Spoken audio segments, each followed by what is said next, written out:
नमस्कार प्यारे बच्चों, आप सभी का स्वागत है मेरे YouTube चैनल शारदा क्लासेस पर। आज हम यूपी बोर्ड के क्लास 6 के मैथ के पहले चैप्टर प्राकृतिक संख्याएं के अभ्यास 1A के क्वेश्चंस को सॉल्व करेंगे। तो चलिए शुरू करते हैं आज का वीडियो।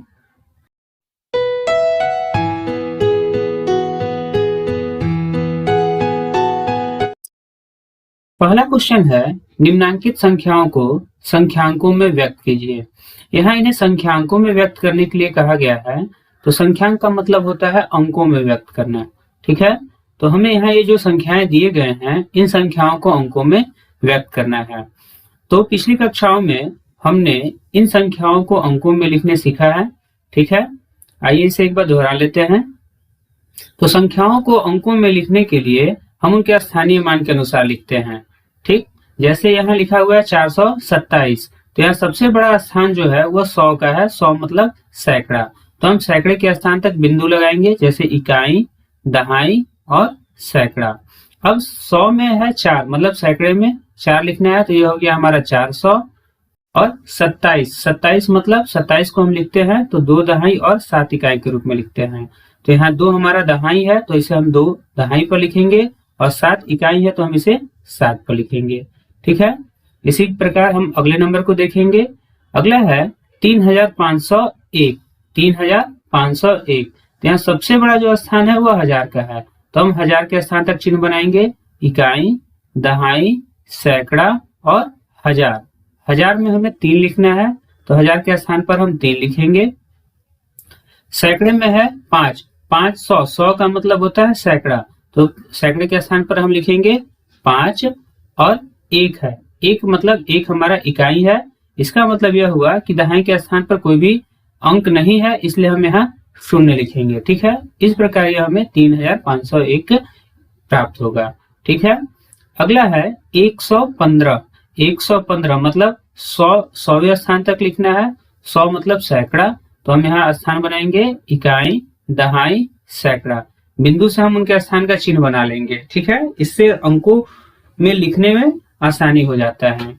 तो सैकड़े पर है 1, 115। 15 को लिखने के लिए हम 1 दहाई और 5 इकाई, इस तरह 15 लिखते हैं।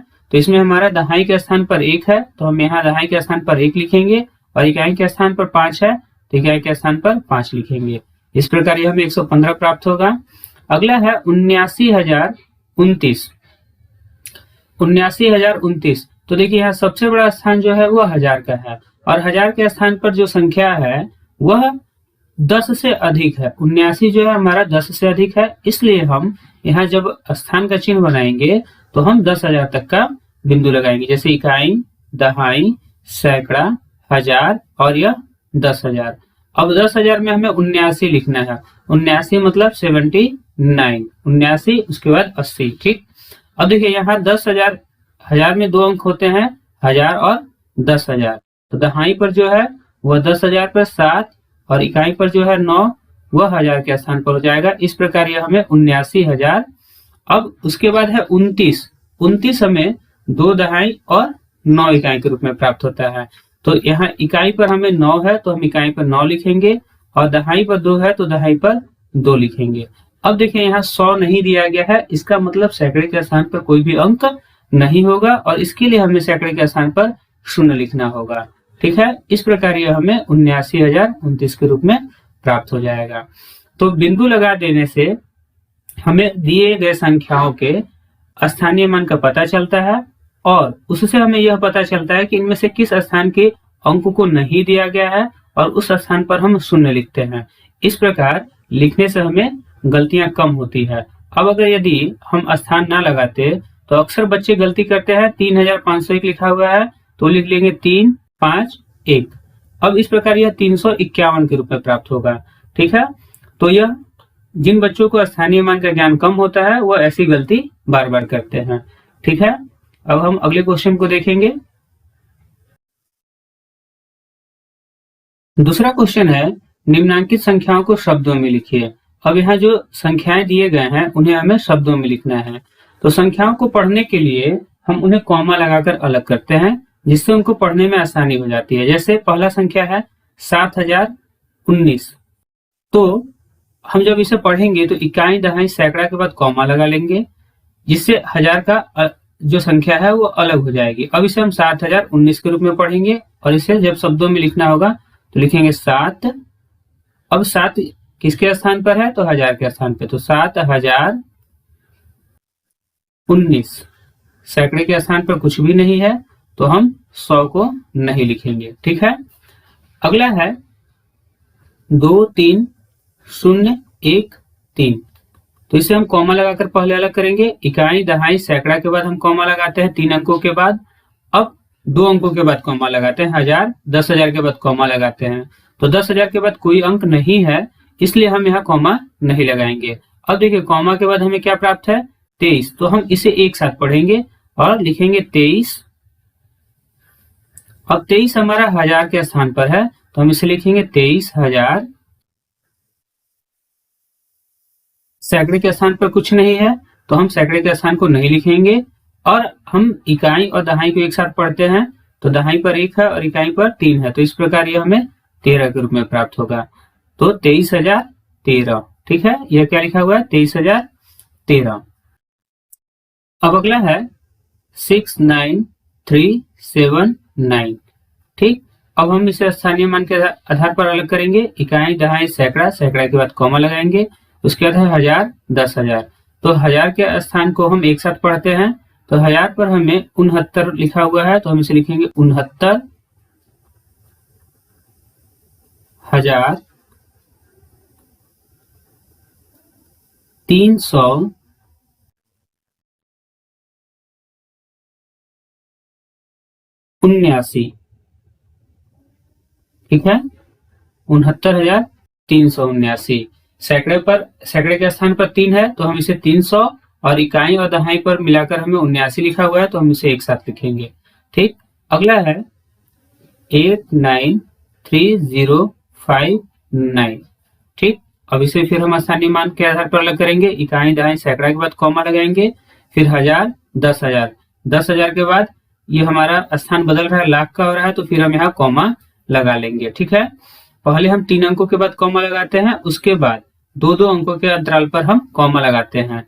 अब देखिए यहाँ अकेले में हमें 8 प्राप्त है तो हम इसे लिखेंगे 8। अब यह 8 किस स्थान पर है?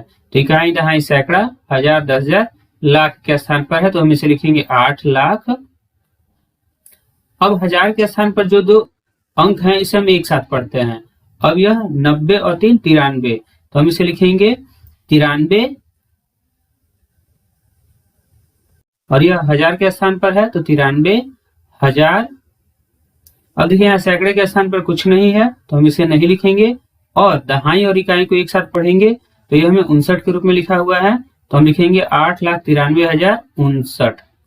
ठीक है, तो इस प्रकार हम संख्याओं को शब्दों में लिख सकते हैं। इसके लिए कॉमा लगाकर लिखने से हमें आसानी होती है और गलती होने की संभावना बहुत ही कम होता है। ठीक है, अब हम अगला क्वेश्चन है, नीचे लिखे वाक्यों में आई हुई संख्याओं को शब्दों में लिखिए। अब हमें यहाँ एक वाक्य दिया गया है, इस वाक्य में कुछ संख्याओं का प्रयोग किया गया है। जैसे देखिए यहाँ यह संख्या है, यह भी संख्या है, यह भी संख्या है और यह भी संख्या है। तो यहाँ जो संख्याएं दिए गए हैं उन्हें हमें शब्दों में लिखना है। ठीक, तो सबसे पहले इन संख्याओं को हम कॉमा लगाकर पढ़ लेते हैं क्या लिखा हुआ है। जैसे देखिए यह 100 लिखा हुआ है, यह सैकड़े के बाद कॉमा लगाएंगे तो यह 1000 के रूप में लिखा हुआ है, और यह इकाई दहाई सैकड़ा के बाद कॉमा लगाएंगे 1000, 10,000 के बाद कॉमा लगाएंगे, इसके बाद लाख, 10 लाख है तो कॉमा नहीं लगेगा, और इसमें इकाई दहाई सैकड़ा के बाद कॉमा लगाएंगे 1000, 10,000 के बाद, लाख, 10 लाख के बाद। ठीक है, अब चलिए इसे पढ़ते हैं। एक रिपोर्ट के अनुसार 1 ग्राम मानव मल में 100 जीवाणु अंडे, 1000 जीवाणु कोष, 10 लाख बैक्टीरिया जिसे जीवाणु कहते हैं, तथा 1 करोड़ वायरस विषाणु होते हैं। ठीक, तो यहाँ जो संख्याएं हैं जिसमें सबसे पहला है 100, तो यह अंकों में है। अब इसे शब्दों में लिखेंगे तो लिखेंगे 100। ठीक है, अगला है 1000, 1000।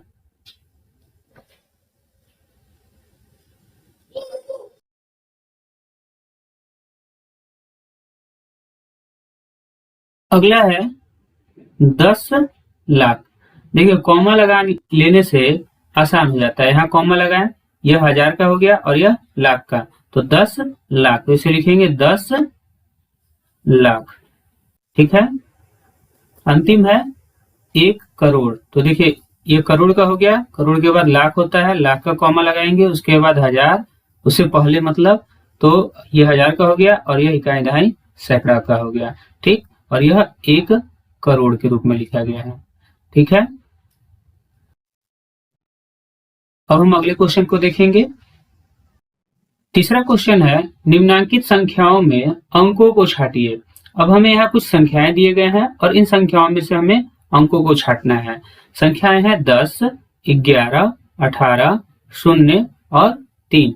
अब इसमें हमें बताना है कि अंक कौन से हैं। तो जो भी एक अंकों वाली संख्याएं हैं, जैसे 1, 2, 3, 4, 5, 6, 7, 8 और 9, और 1 के पहले हम 0 लिखते हैं।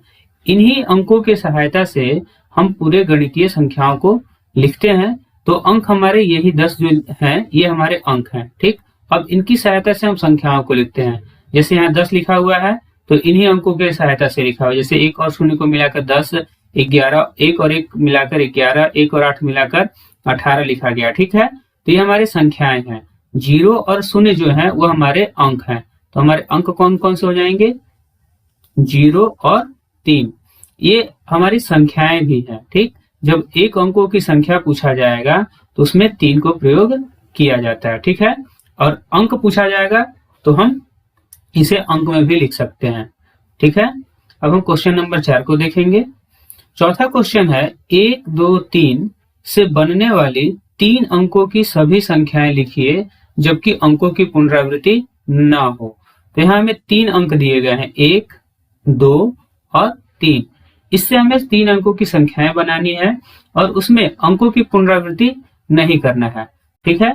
अब इसका मतलब यह हुआ कि जो भी अंक दिए गए हैं उन अंकों को एक संख्या में एक बार से ज्यादा प्रयोग नहीं करना है। जैसे हमने एक संख्या लिखा 1, 2, 3 मतलब 123, तो इसमें देखिए तीनों अंक अलग अलग है। अगर हम इसे 1, 1, 2 लिखते तो यह हमारा गलत हो जाता है। क्यों? क्योंकि अंक 1 की पुनरावृत्ति 2 बार की जा रही है। ठीक, तो हमें इसी प्रकार अंक संख्याओं को लिखना है जिसमें अंकों की पुनरावृत्ति ना हो। तो हमें 3 संख्याएं प्राप्त है, 1, 2, 3 अंक प्राप्त है, 1, 2 और 3। ठीक, तो सबसे पहले हम सैकड़े के स्थान पर 1 लिखते हैं। ठीक, 123। अब हम सैकड़े के स्थान के अंक को नहीं बदलेंगे परंतु दहाई और इकाई के अंकों को बदल लेंगे, तो ये हमें 132 के रूप में प्राप्त होगा। इसी प्रकार अब हम सैकड़े के स्थान पर रख ले 2 और इकाई और दहाई के स्थान पर रखे 1, 3। अब इन दोनों को बदल देंगे तो 231। ये हमें 4 संख्याएं प्राप्त हो गए। इसी प्रकार हम सैकड़े के स्थान पर 3 रखेंगे और 321 और 312 ये 2 संख्याएं प्राप्त होंगी। तो इस प्रकार 3 अलग अलग अंकों से हमें 6 संख्याएं प्राप्त होंगी जिसमें अंकों का पुनरावृत्ति नहीं होता है। ठीक है, तो ये हमारा आंसर होगा। इसको लिखने के लिए सबसे आसान तरीका यह है कि हम पहले सैकड़े के स्थान पर कोई एक अंक लिख ले और उसके बाद जो 2 अंक बचेंगे उनको इकाई और दहाई पर लिखकर उनके स्थान को बदल लेंगे। ठीक है। अब हम क्वेश्चन नंबर 5 को देखेंगे। दूसरा क्वेश्चन है 0, 3, 5 से बनने वाली 3 अंकों की सभी संख्याएं लिखिए जबकि अंकों की पुनरावृत्ति ना हो। यहाँ भी हमें 3 अंकों की संख्याएं लिखनी है और इसमें अंकों की पुनरावृत्ति नहीं होना चाहिए। यहाँ एक खास बात यह है कि इसमें हमें एक अंक जो है वह 0 है। ठीक, अब यदि हम सैकड़े के स्थान पर 0 लिखते हैं उसके बाद कोई अंक लिखते हैं, कोई 2 अंकों को लिखते हैं क्रम में, तो जब इसे पढ़ने की बारी आएगी तो इसे हम 35 पढ़ेंगे और इसे 53 पढ़ेंगे। ठीक, अब 35 को हम 3 और 5 लिखते हैं, 3 दहाई 5 इकाई, और 53 को 5 दहाई 3 इकाई में लिखते हैं। ठीक, अब सैकड़े के स्थान पर 0 है तो हम 0 को पढ़ते नहीं है, इसलिए यह 3 अंकों की संख्या हम इसे नहीं लिखेंगे। ठीक, बाकी हम जो 3 और 5 है उसे सैकड़े के स्थान पर लिख सकते हैं। तो जैसे हमने सैकड़े के स्थान पर 3 लिखा, फिर 0 लिखा और फिर 5 लिखा, ठीक। सैकड़े के स्थान पर 3 लिखा। अब इनके अंकों को क्रम बदल दिए तो यह 305 और 350 के रूप में प्राप्त हुआ। इसी प्रकार हम सैकड़े के स्थान पर 5 लिख सकते हैं और दहाई के स्थान पर 3 और 0 मिलाकर हम अलग अलग संख्याएं लिख सकते हैं, ठीक। देखिए 305, 350, 530 और 503, ये 4 संख्याएं हमें प्राप्त होंगे, ठीक। सैकड़े के स्थान पर अगर हम 0 लिखेंगे तो उसे हम पढ़ते नहीं है, तो इस प्रकार यह हमें 2 अंकों वाली संख्या के रूप में ही प्राप्त होता है, तो यह हम नहीं लिख सकते। तो यदि 3 अंकों की संख्या लिखने के लिए उसमें कोई एक अंक 0 है तो हम उससे सिर्फ 4 ही संख्याओं का बना सकते हैं जिसमें अंकों की पुनरावृत्ति नहीं होती है, ठीक है। अब हम अगले क्वेश्चन को देखेंगे। 6, 7, 0, 5 से 4 अंकों की सबसे बड़ी एवं सबसे छोटी संख्या लिखिए। अब हमें इन अंकों का प्रयोग कर सबसे बड़ी संख्या और सबसे छोटी संख्या को लिखना है 4 अंकों की। तो सबसे बड़ी संख्या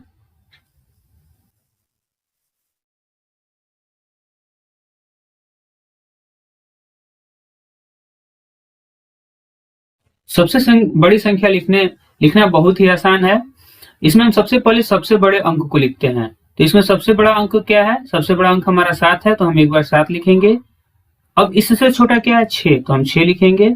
इससे छोटा क्या है? 5, तो 5 लिखेंगे। और अंत में हम सबसे छोटे अंक को लिखेंगे और सबसे छोटा अंक हमारा क्या है? 0, ठीक। इस प्रकार यह हमें 7650 के रूप में प्राप्त होगा। अब हमें सबसे छोटी संख्या लिखना है, सबसे छोटी संख्या। तो जैसे कि सबसे बड़ी संख्या लिखने के लिए अब हमें सबसे छोटी संख्या लिखनी है। तो जैसा कि सबसे बड़ी संख्या में हम सबसे पहले सबसे बड़े अंक को लिखते हैं, उसके बाद उससे छोटे अंक को, फिर उससे छोटा और सबसे अंत में हम सबसे छोटे अंक को लिखते हैं। अब छोटी संख्या में जस्ट इसका उल्टा होता है। सबसे पहले हम छोटे अंक को लिखते हैं, फिर उससे बड़े अंक, फिर उससे बड़ा अंक और अंत में सबसे बड़े अंक को लिखते हैं। तो इस प्रकार अगर इस नियम को हम पालन करें तो सबसे पहले हमें यहाँ 0 लिखना होगा, फिर 5, फिर 6, फिर 7। अभी मैंने आपको 3 अंकों की संख्याओं में बताया कि सबसे पहले 0 अगर होगा तो हम इस 0 को पढ़ते नहीं है, तो ये हमें क्या होगा? 567 के रूप में प्राप्त होगा। तो यह 4 अंकों की संख्या ना होकर क्या हो गई? 3 अंकों की संख्या हो गई। तो ऐसे स्थिति में जब उनमें 4 अंकों में से कोई एक अंक 0 हो तो हम सबसे पहले सबसे छोटी संख्या 0 को नहीं लिखते हैं, उसके बाद जो छोटी संख्या होती है उसे लिखते हैं। तो हम यहाँ 0 को ना लिखकर इसके बाद कौन सी संख्या है? 5। कौन सा अंक है? 5, तो हम उसे 5 लिखेंगे सबसे पहले, ठीक।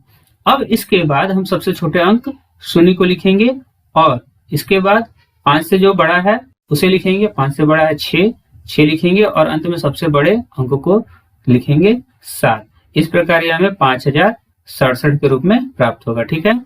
तो ये हमारा आंसर सही होगा। यदि हम पहले 0 लगाते हैं तो हम उसे पढ़ेंगे नहीं, और पढ़ेंगे तो वह 3 अंकों की संख्या होगी, जैसे 567, ठीक। तो जब 0 हो तो हमें एक विशेष ध्यान रखना होगा। अब हम क्वेश्चन नंबर 7 को देखेंगे। 7वां प्रश्न है, 5 अंकों की सबसे बड़ी तथा सबसे छोटी संख्या लिखिए। तो 5 अंकों की सबसे बड़ी संख्या जो होती है उसके लिए हम 5 बार 9 का प्रयोग करते हैं, ठीक है। इस प्रकार ये हमें 99,999 के रूप में प्राप्त होगा। तो सबसे 5 अंकों की सबसे बड़ी संख्या 99,999 और 5 अंकों की सबसे छोटी संख्या 10,000 होता है। एक के बाद हम 4 शून्य लगाते हैं, ठीक है। तो ये हमारी 5 अंकों की सबसे छोटी संख्या 10,000 होगा और 5 अंकों की सबसे बड़ी संख्या 99,999 होगा। अब हम क्वेश्चन नंबर 8 को देखेंगे। क्वेश्चन है, 5231 में प्रत्येक अंक का स्थानीय मान ज्ञात कीजिए। तो हमें यहाँ जो संख्या दिया गया है वो 5231 है। अब इसमें प्रत्येक अंक मतलब यह जो इकाई के स्थान पर अंक है उसका, जो दहाई के स्थान पर है उसका, जो सैकड़े के स्थान पर है उसका और जो हजार के स्थान पर है इसका हमें स्थानीय मान ज्ञात करना है। तो इकाई पर अंक है 1, दहाई पर अंक है 3, सैकड़े पर अंक है 2 और हजार के स्थान पर अंक है 5। अब इकाई की वैल्यू होती है 1, इकाई के स्थान का मान होता है 1, दहाई के स्थान का मान होता है 10, सैकड़े के स्थान का वैल्यू होता है 100 और 1000 के स्थान की वैल्यू होती है 1000। ठीक है, अब 1000 के स्थान पर 5 है और इसकी वैल्यू 1 है, तो जब 1 का गुना हम 5 में करेंगे तो यह हमें 5000 के रूप में प्राप्त होगा।